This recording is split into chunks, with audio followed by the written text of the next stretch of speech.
availability, accessibility, affordability of services for the urban poor and the rural totally lacking.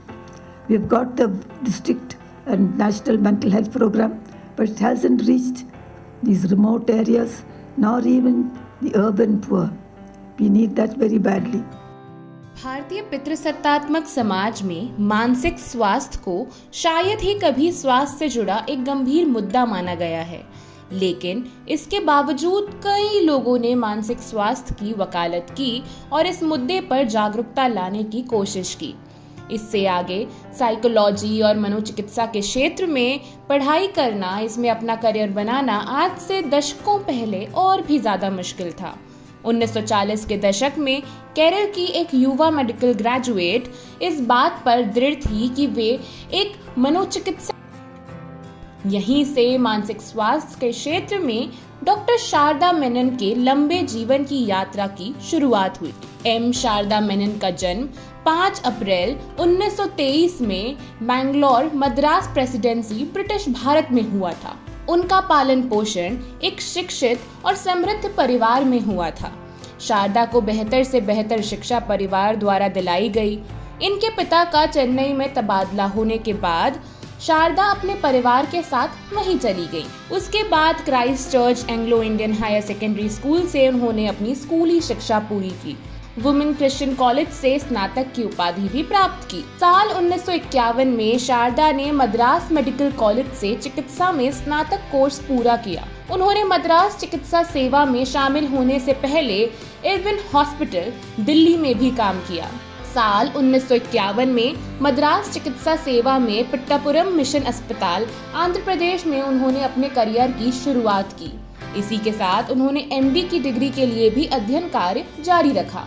इसके बाद बैंगलोर के national institute of mental health and neuro science से मनोरोग चिकित्सा के क्षेत्र में कोर्स कर प्रशिक्षण लिया। साल 1959 में एम शारदा मेनन भारत की पहली महिला मनोचिकित्सक बन गई।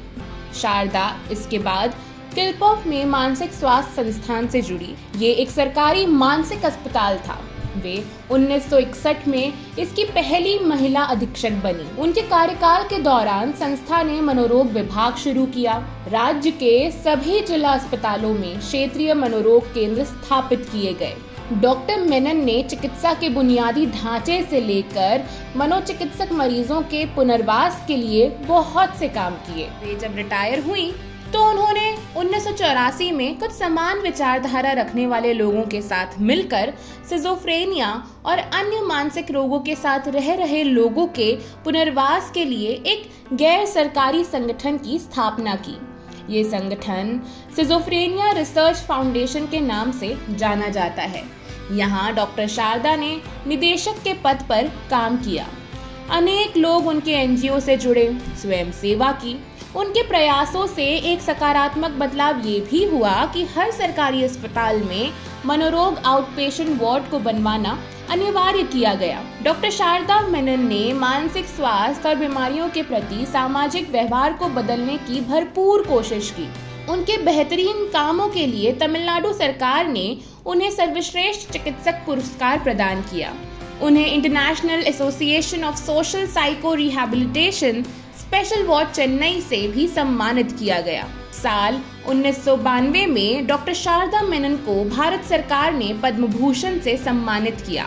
साल 2013 में मद्रास न्यूरो ट्रस्ट ने लाइफ टाइम अचीवमेंट अवार्ड से भी उन्हें नवाजा। 5 दिसंबर 2021 में 98 साल की उम्र में चेन्नई में उनका निधन हो गया, लेकिन वे आखिरी तक अपने उद्देश्य से जुड़ी रही। मानसिक स्वास्थ्य एक ऐसा संवेदनशील मुद्दा है जिस पर बात तो क्या उल्टा चुप्पी साध दी जाती है।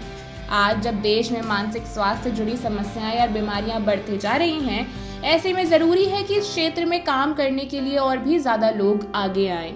ये भी जरूरी है कि सरकार साइकोलॉजी और मनोचिकित्सा के क्षेत्र में काम कर रहे संवेदनशील और समावेशी नजरिया रखने वाले प्रोफेशनल्स को नीति निर्माताओं के रूप में जोड़े, ताकि समाज में मौजूद हर व्यक्ति तक मानसिक स्वास्थ्य सेवा